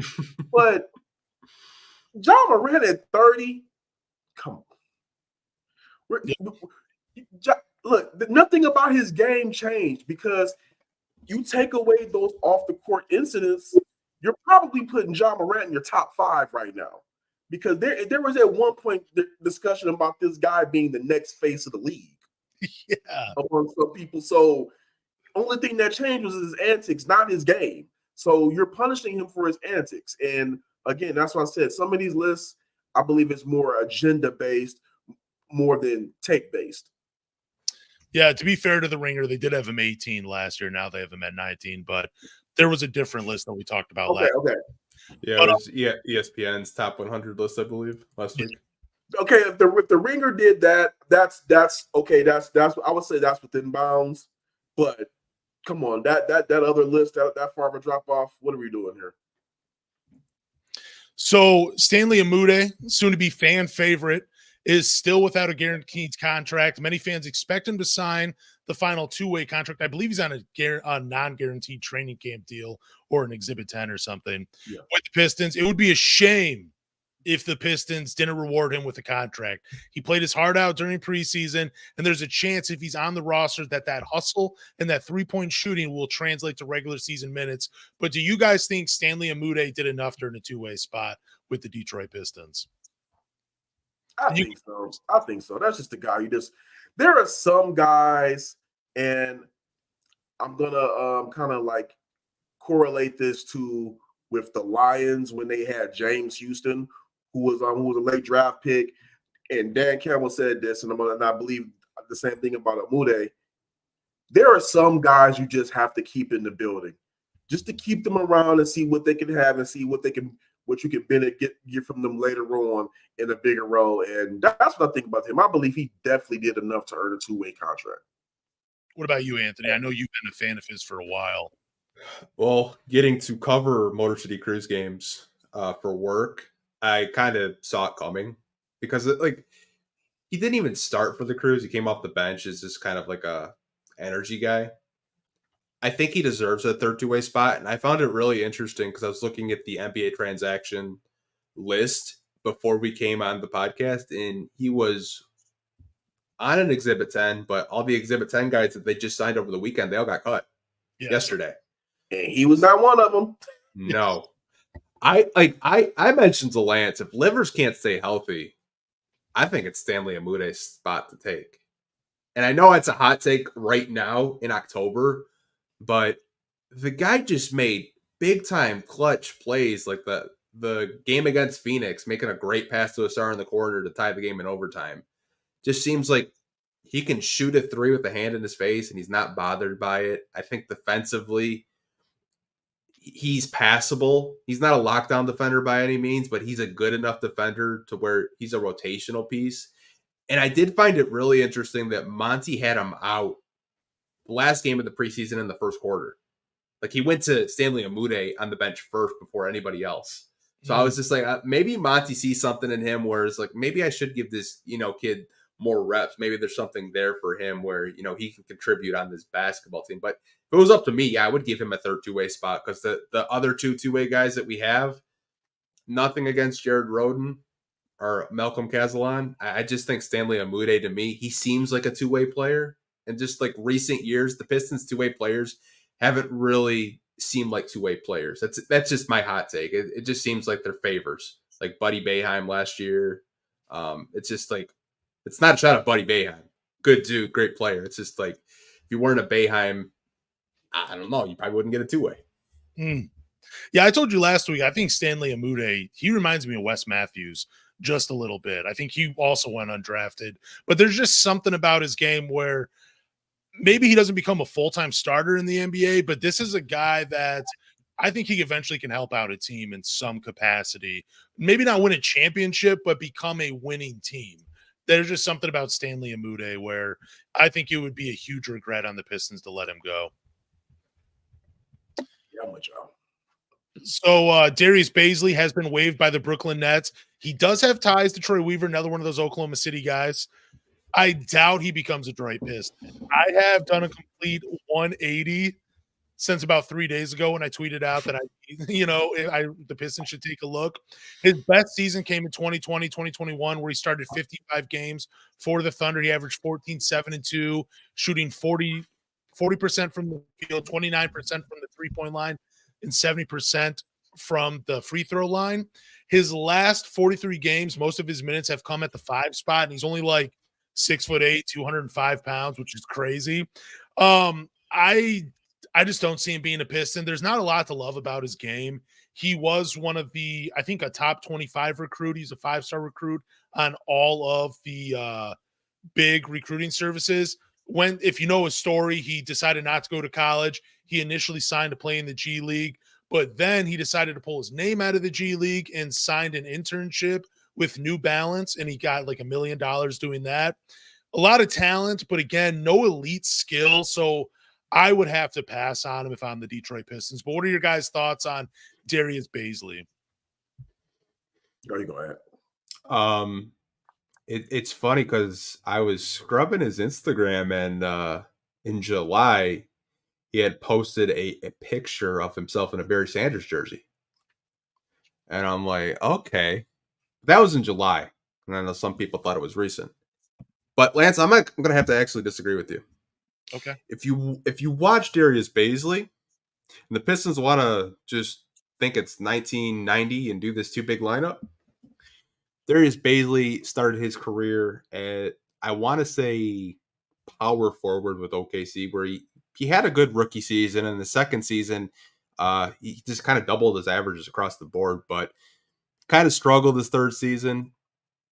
And the reason why I'm going to disagree with you is, you know who he got playing time over in Phoenix?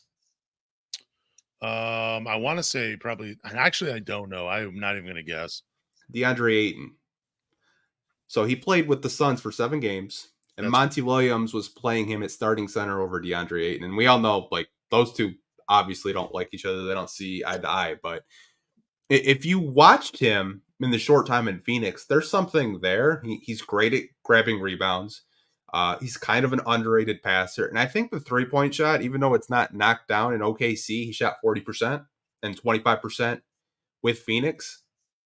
I think if you just want to take a low-end flyer on a guy as a rotational piece, possibly, you never know with injuries, especially with the Pistons, I wouldn't be mad at it. It's not like we're going to be paying this guy a whole lot of money. You're first on the waiver wire list because you were the worst team in basketball last year. I think Darius Bazley, to me, would be a solid pickup, because I don't really think there's going to be a whole lot of guys out on the waiver wire that, the Pistons fans are going to be like, oh, we got to get this guy, because, I mean, like I said, most of these guys are probably going to be in the G League or in Europe. I mean, if you would have told me Harry Giles beat Bazley out as a backup center, I would have laughed at you in the summer, but here we are. I'll keep mine real short and sweet. The Pistons were 17-65 last year. They now have a new coach in Monty Williams.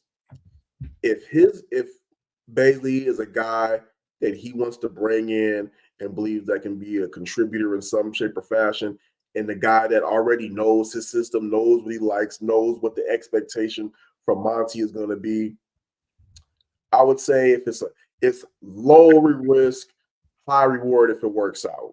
And then again, you could always move them. You can always get rid of them if it does not work out. So I mean, if Monty pushes for it and sees that there's a spot for him, I'll say why not. Okay, that's fair. I mean, I would listen. Up until this moment, I have been talking a lot about Darius Bazley, and I've just changed my tune recently. Days. So I'm honestly not surprised people are disagree. Yeah, that's crazy. I'm glad he still has fans. I just don't know if there's anything there anymore. And I don't know. I don't know. I'd rather have the Pistons figured out than take more projects. But hey, if he comes to Detroit, I'll root for him. I got no problem with it. You know, it's funny. I was actually looking up his highlights this week on YouTube, and the first highlight that comes up is him postering Isaiah Stewart on the dunk during the COVID season. And I was like, okay, yeah, I love him already. Like, I think there's something there, though. I mean, like Kory said, low risk, high reward. I mean, I just don't really believe in the James Wiseman and the Marvin Bagley experience.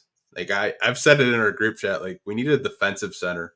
Like the drop off between Duren and when Duren comes out of a game, we both know Bagley.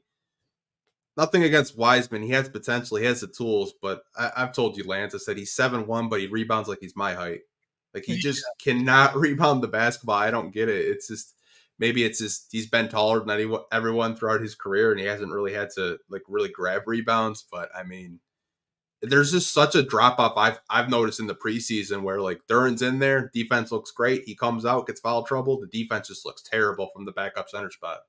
And I will say this, when they were playing against the Mavs in that last game, there was just like no resistance there was outside when Duren was not in the game, there was nobody out there really contesting shots the way that fans would probably like. It was just like guys were getting to the rim with ease.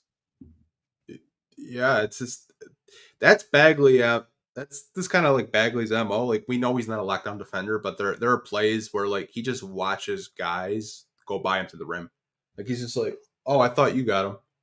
It's just like I talked to a Sacramento Kings beat reporter when we traded for him. He's like, you guys are gonna hate him defensively. You're gonna want him out of town. He does not play defense and he doesn't even try. And it's just like that's why when we were talking about where I saw from him, I said I would like him just playing alongside Duren, just so okay, at least I have that size in the front court and the guy that can be a playmaker in that position. But if I was like at the pick, then I would put Wiseman as the backup center. But to the point, it's they still need to improve defensively in that regard, because when Duren does hit the bench, there is a drop off. Dude, major drop off. Okay, so this next topic I was looking on Reddit. So shout out to Reddit for giving me this one. They asked to pick 5 guys from today's NBA that remind you of the 04 Pistons starting 5. So we're going to, if there's any players in today's NBA that remind you of Chauncey, Rip, Tayshaun, Rasheed, and Ben, who are they? I'll give you my list. People will probably disagree. But I got Fred VanVleet, CJ McCollum. He kind of reminds me of Rip. Jaden McDaniels, Karl Anthony Towns, and then Rudy Gobert. Those are my 5 that kind of remind me of the 04 5. But Kory, do you have 5 off the top of your head? I was thinking Klay Thompson at the 2 guard too, because he moves a lot, but I don't know. Rip didn't really shoot a lot of threes.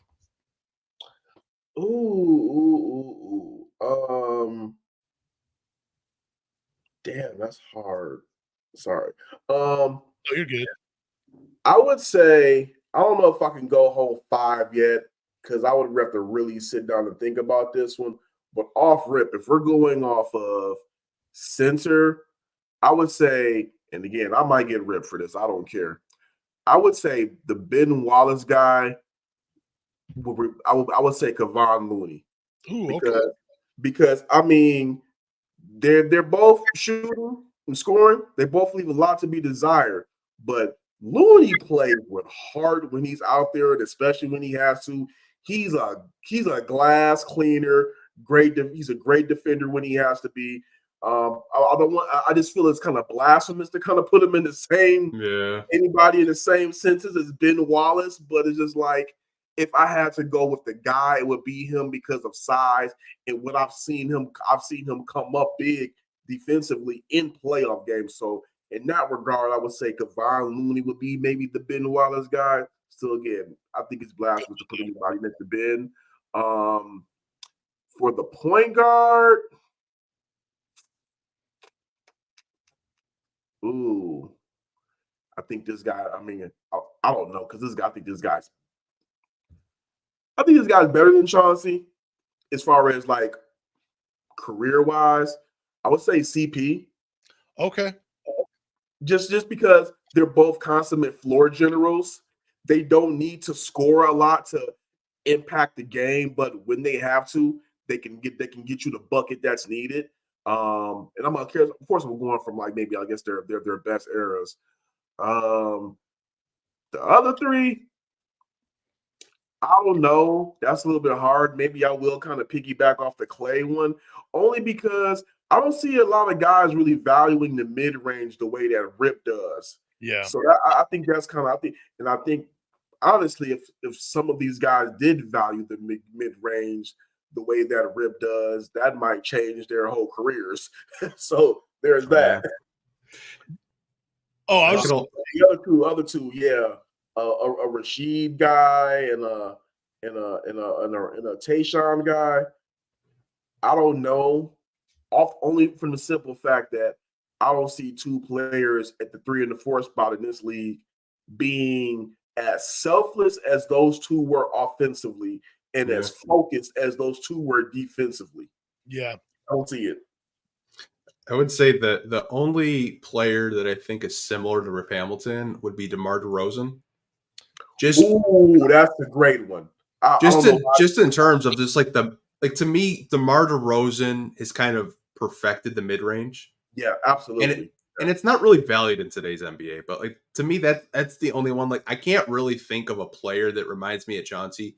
Like if it was maybe 6-7 years ago, I would say Mike Conley. Just because when Mike Conley was in Memphis, I mean, he could shoot the 3-point shot. He was a good defender. Yeah. Like I can't really think of I don't think there's a Ben Wallace in today's NBA. Like if Montrezl Harrell played defense, he's just as aggressive as Ben Wallace, but he doesn't play any defense. I don't really think there's a Ben Wallace in today's NBA. I mean, even before Ben got to Detroit, he was full court pressing in Washington with like Rod Strickland. Like he was just an athletic freak. Like you don't really see centers in today's NBA do that. Not to mention he was really undersized for the position. Mm-hmm. To your point, Rashid, I don't there to me there is no power forward in today's game that reminds me of Rasheed Wallace. Being a good defender, could get you 25 a night if you needed it. I just don't see that. And with like Tayshaun, it's hard. Like just kind of looking around the NBA. I mean, there's a lot of good small forwards. I mean, I could maybe talk myself into a OG Anunoby, but I feel like that's disrespectful to Tayshaun. Like I'll say this much. I'm not to cut you off. I think Ausar could be Tayshaun on steroids. Yeah, that's not steroids, but you know what I mean. Yeah. Because I mean, I see him being that super IQ. Again, it's still early. I'm just projecting. I could see him being that guy that's willing to play the role of, all right, I'm going to be whatever the team needs in that given moment offensively, because if they needed Tayshaun to score, he could. But Tayshaun was just so selfless and committed to making the right plays and being a great defender and just getting his buckets when he gets it. That's where I could see maybe somebody playing like that, because just surveying the league, I don't really see any guys that's willing to be that selfless to play that kind of role. Yeah, that's why I went with Jaden McDaniels, kind of the same size, but kind of the Swiss Army knife. I also think if Tayshaun Prince had played in today's NBA, he would probably be a multiple-time All-Star. Like if you look at his like per 100 possessions, his stats are just insane on Basketball Reference. It's pretty cool. I kind of went with – I'm not even going to say kind of. I went with CJ McCollum because I always remember watching him where he would live from the mid-range, but he wouldn't come off of screens like Rip Hamilton. Nobody does that really in today's NBA. It's kind of rare. And I didn't pick DeMar just because he's so athletic that it's hard for me to really like compare him and Rip, because there's just a different, even though he does get from the mid-range, he uses a lot of athleticism and a lot of strength, completely different than the way Rip did. And you guys are right. There is really nobody that you can compare to Rasheed Wallace. I was just thinking Karl Anthony Towns. He has that inside-outside game. Lauri Markkanen, kind of the same, but neither of them are that good of defenders. But also, I kind of went with Karl Anthony Towns in a way because like Rashid, I always felt like they've always left a lot of meat on the bones, and they could have gotten more out of their abilities. They just haven't reached that full ceiling yet. Even though Rashid is a winner and he's still a great player, it's just there was a lot that was left to be desired. And Ben Wallace, there really is nobody to compare to him. Kevon Looney, that was a great one. I picked Rudy Gobert just because he is, even though he's a better offensive player than Ben, he's still limited in today's NBA, but also the 3 defensive player of the years. And Chauncey, I felt like was the toughest one, but Fred VanVleet, there's something of being kind of like that 6'1", 6'2", 6'3" point guard where he's a little bit thicker of a body, more of a scorer, but can still play the point. So Kyle Lowry then? Yeah. I mean, one guy that I always used to I'm not gonna lie, I was supposed to say Kyle Lowry, but I'm like, no, I can't. Good one though. Because you said thick. That's where my brain went. Yeah. That's so funny. But I used to always compare Mo Williams to Chauncey Billups. I always thought Mo Williams would be the next big shot for Cleveland. I really wanted Detroit to sign him. But, yeah, that's all I really have on that topic. I don't know if you guys have anything else to say. If not, we can just move on to Q&A. Kory, do you have anything you're working on this week that you want to plug for the viewers that are watching right now? Before the season opener, I'm gonna go ahead and get my projected starting lineups open, starting lineup up. Then I'll have my 3 burning questions about the Pistons going into this season. So I anticipate having both of those up on Tuesday.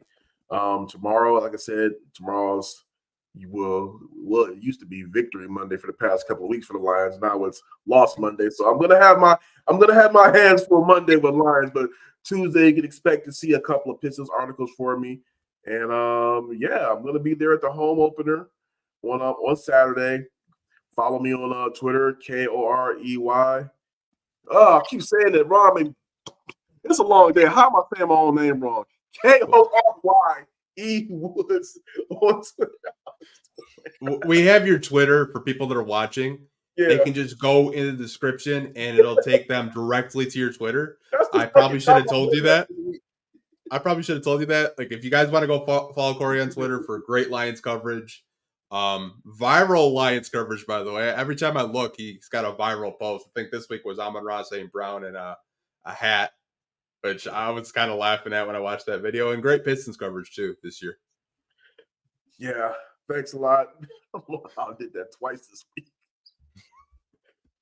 But yeah, that's really it. Just got the Pistons preview coming up, and I anticipate I'll be dropping a lot of videos on social media on Saturday at the home opener and trying to get some good stuff out of that as well. I know we've been on for an hour, so there's just one question, and it's for you, and then you can go if you gotta be anywhere. But this is from a viewer named Chris. He had a question for you.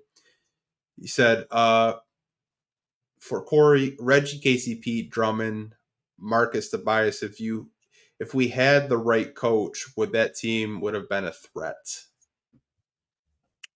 So when they say Marcus, would it be like Marcus Morris? Yeah, like the Van Gundy years. I think that's what he's asking. Like, if Van Gundy wasn't the coach, but the team would have been a better team, in your opinion. Yes. I'm not going to sit up here and say championships or anything like that, but if you're telling me with the right coach, I believe that team could at least went to the second round.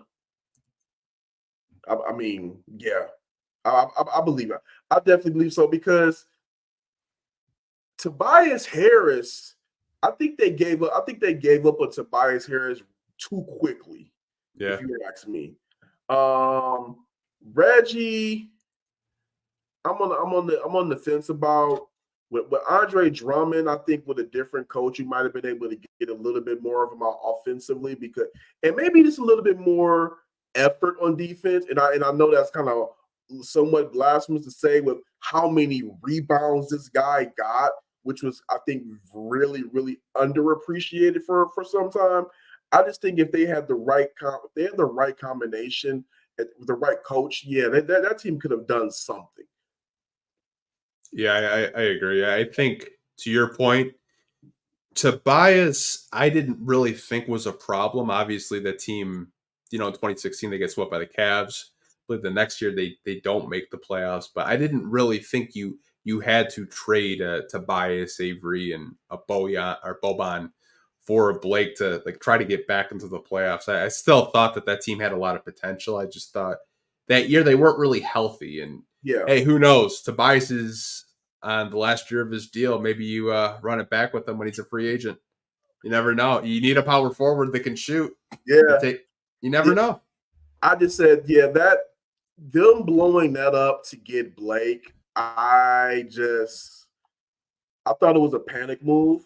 And don't get it twisted. I mean, they end up getting to a playoffs with Blake eventually. But I thought it was a panic move. I thought it was not a move that you make if you're trying to rebuild for a younger team for the future. Not a guy with the injury history that Blake had. Yeah, I mean, they would have drafted Donovan Mitchell. They probably wouldn't end up blow up, but that's another topic for another day. I mean, yeah, they missed out on Donovan Mitchell and Devin Booker. Yeah. Yeah, we went over this like a couple weeks ago.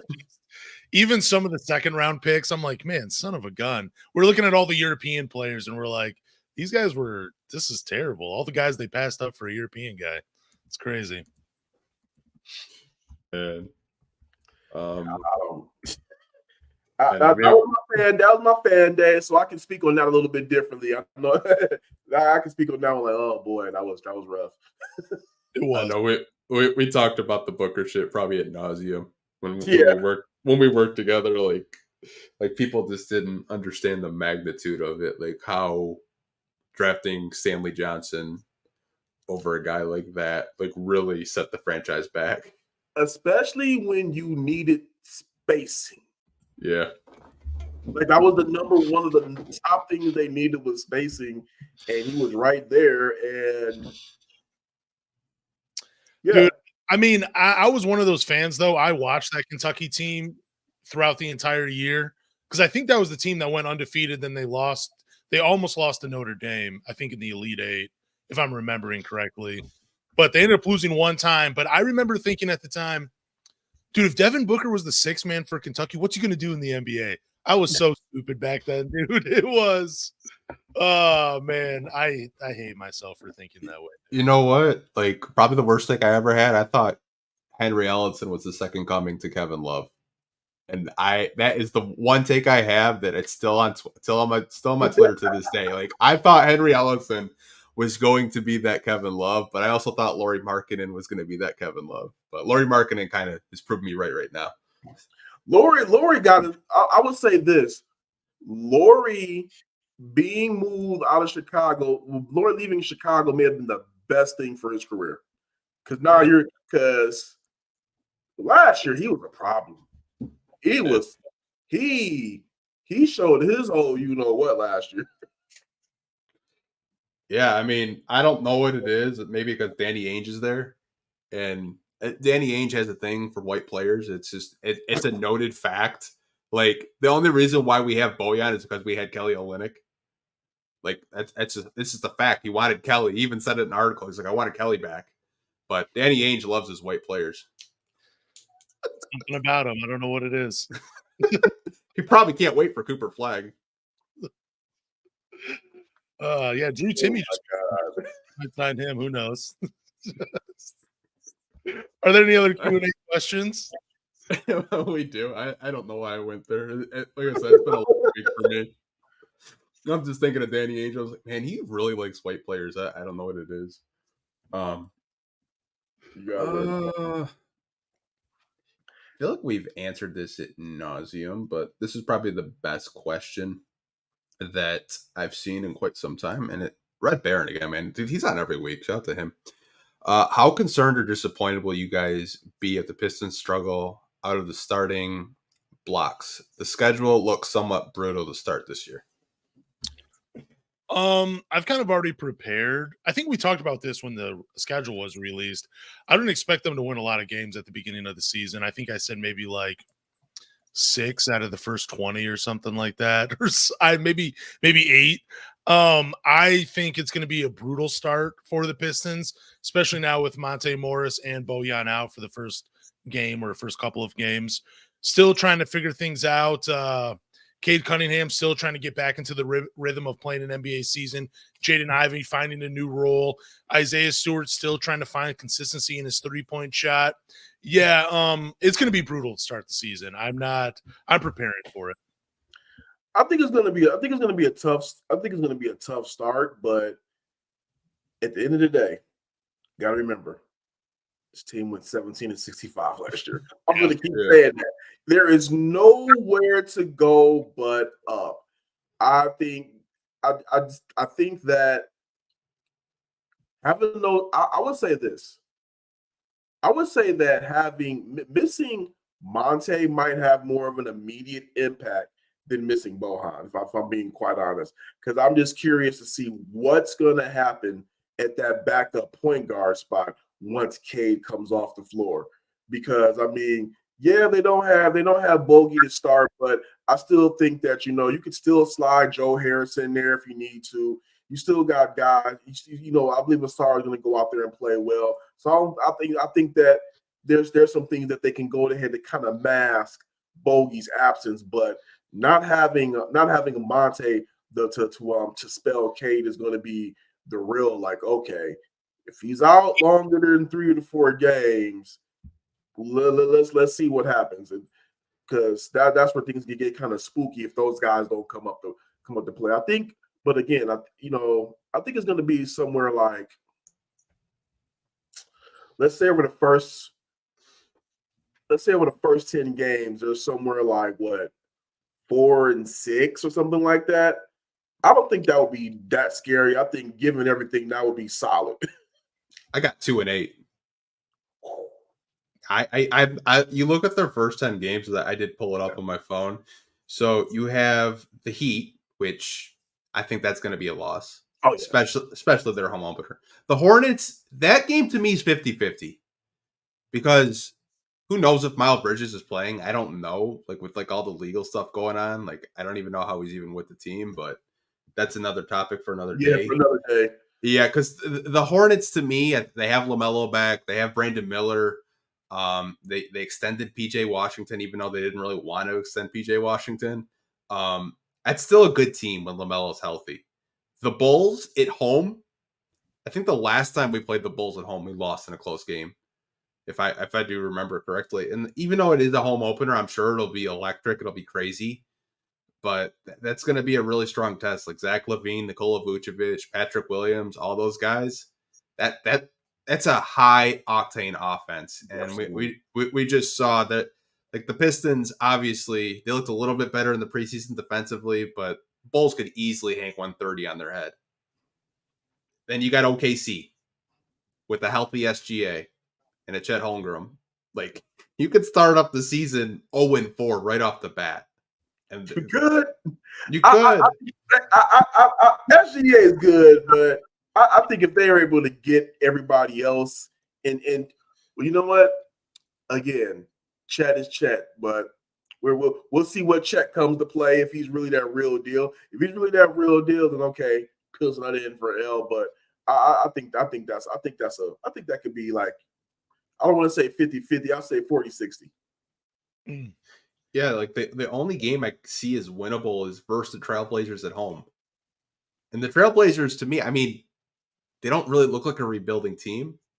Obviously, you get a lot of assets, but like I think it's a winnable game, and yeah, I think they can beat the Warriors at home. It's something about playing the Golden State Warriors. The Pistons just play better. I don't know what it is, but when I look at the first 10 games of the season, I see like 2-8 at the most. That from November 5th to November 10th, that's kind of brutal. It's Phoenix, Golden State, Milwaukee, and Philadelphia. That's a nice little 4 games. I would say this. I think, and I know I'm going to get my IQ question. I think Philly's winnable. I really do think Philly's winnable, just off of all of the crap that they have going on in that locker room. And if you remember early on in the season when James Harden wanted out of Houston, I mean, it didn't bode well. So if that turmoil kind of carries on over to the court, I believe that Philly could be a winnable game just off of them out hustling them guys. Yeah, I do. Kory, I have one question for you, and then we're gonna wrap up the podcast. If you can't answer, I understand, but is the in-season tournament just the stupidest idea the NBA has ever come up with?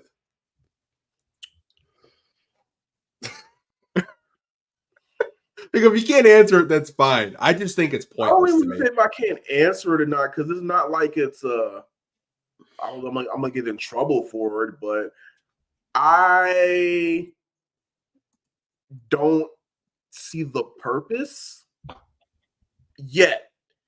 I mean, I honestly think it's just as of right now. I even asked a couple of players if it meant anything to them, and I'm not going to put them on the spot and say their names, but they kind of scoffed at it, like, Who cares? yeah, like kind of like whatever, because it's you win you win this trophy, but it doesn't mean anything towards what does it mean?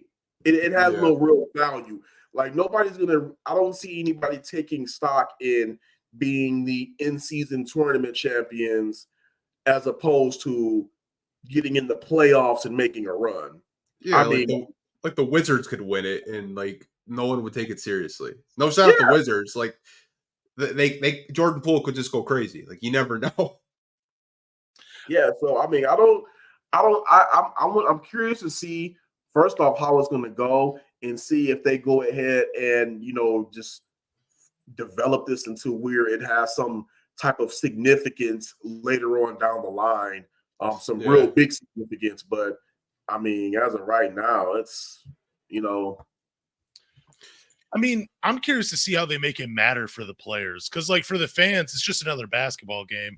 We're gonna play anyways, but for the players, how do you incentivize it and how do you make it meaningful? And while we're talking about making things meaningful, I really do wish the NBA would do something about the regular season, not shorten the games, but like I wish they would talk about the regular season kind of like how the NFL does, in a way where I know you can't make every game matter, but it seems like the NBA has just pointed to the only thing that ever matters is the playoffs. I wish they would highlight special games and special moments during the regular season and give fans something to like look forward to. Like, hey, during the regular season, this happened on this date.